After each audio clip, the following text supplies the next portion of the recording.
I want to share with you the power of being in union. I call it a movement from you to we, something that I always practicing in relationships between myself and other people, between myself and all things. But this example is from my relationship with my wife. I have in my calendar booked out a meditation retreat in September. I've had it booked out for many months that I've been looking forward to going to for a while, with a specific teacher. And my wife was going to do this retreat in June, an advanced course for a certain type of meditation practice that she studies. And she tried to get on this retreat and something malfunctioned with their system and it sold out before she was able to get in. She was disappointed, so was I for her. And then they sent an email out a few days later, or a week later, saying, hey, we're going to do another one. It's in September and it's on these dates. And I was like, check the dates. And I was like, oh, sorry, babe, it's on the same week that the retreat that I'm committed to going to. I hadn't paid necessarily for it yet. It's not available to pay for yet, but I was personally committed. My calendar's clear. Clients aren't scheduled that week. Been looking forward to it. And she's like, oh, yeah, no, it's okay. Don't worry about it. And in the back of my mind, though, I was like, something's not right here. I could have easily ignored it because we had our understanding. I had my commitment and my desire. I was like, something is off. And so I stayed with it. And I didn't dive in and try to figure it out. I just stayed open to what's going on here. Just stay curious. What's this about? And I was watching for the umpteenth time, which I highly recommend if you haven't seen, on Netflix, the series The Power of Myth with Bill Moyers and Joseph Campbell.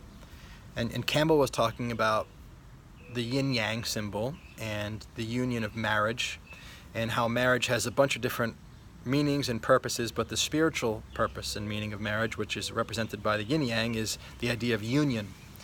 And the union is really a dissolving of the identity of the singular self and to be replaced by an identification with this other person, this other body, this other being, as not separate than you, but part of you.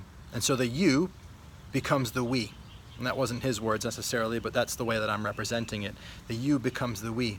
So that person out there is now a part of who I am. And it's not that they become inside of me. The I now represents both of us. And I've talked about this before too with having a kid. You know, I used to think about when you have kids, you love them so much that it's worth making sacrifices to do things for them, and it's like this economy, this trade. But now that I have a kid, I realize it's not like that at all. It's like myself has expanded to include another human body, and doing something for them is doing something for me, and there's not a trade-off.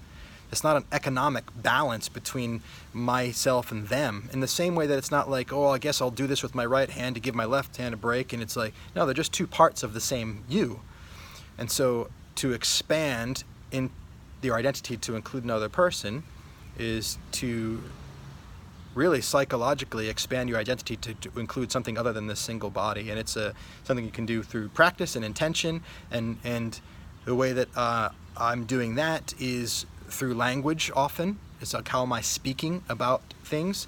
And when I noticed myself thinking about my wife going on her retreat and me going on my retreat, I started to realize that the language I was using was separating us, and that maybe I should look at this through us going on our retreats, or we have these retreats that we want to go on for our development as a single entity, as a union, as a family. Not as a couple, but as a whole. And then I could look at it and I'm like, well, if this aspect of me, called the JP body, this aspect of me being the whole of us, went to this retreat in September, or this aspect of us being the Kalpana body, my wife's body, part of the whole, went to that retreat in September, which one would serve us, the union of us, more? And as I looked at it through that lens, it was obvious. It was so obvious. It was like, the practice that she's been doing lately with her meditation, which this retreat will advance her with, has been so phenomenal in helping her to create a groundedness that's been such a gift to our whole household, my son, myself, her wisdom that she's been able to bring, the way that she's been able to receive and create relaxedness in the house. It's been phenomenal. And so it was just obvious to me as soon as I looked at it through the lens of we, and these were each parts of a whole, that her being on that retreat was more effective for us than me being on my own. And so at that moment, it wasn't a sacrifice, it wasn't a trade-off. It was actually a decision of the thing that would most serve me. And I just happened to include another body in this moment of experiencing my wife that way. And so I told her. She, of course, happy with tears in her eyes. It's an amazing thing how much decisions, when seeing yourself as a union, are always born from love. It's somehow, I don't know how or why it works that way, but when we see union, the decisions that come from seeing through union are loving. And so communicating that for her, had her feel and experience that, and she booked onto the course. She's very excited, and I feel great about it. It feels perfect. And now, who knows? This JP part of our whole union body is going to go and do something else. We'll see what that is.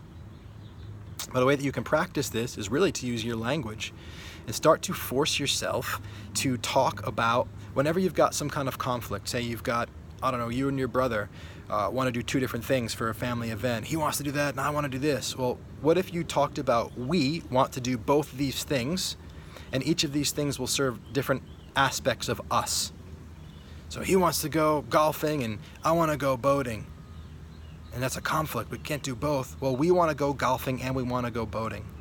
And we want to go golfing because we want this. And we want to go boating because we want... And just start to represent the same context as a we, as an us.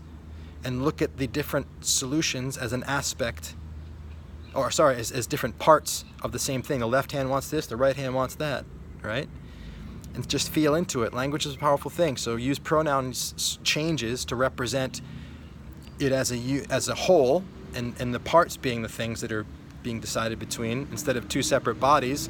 And it's a kind of a shortcut into a way to start to identify as the whole, as a union.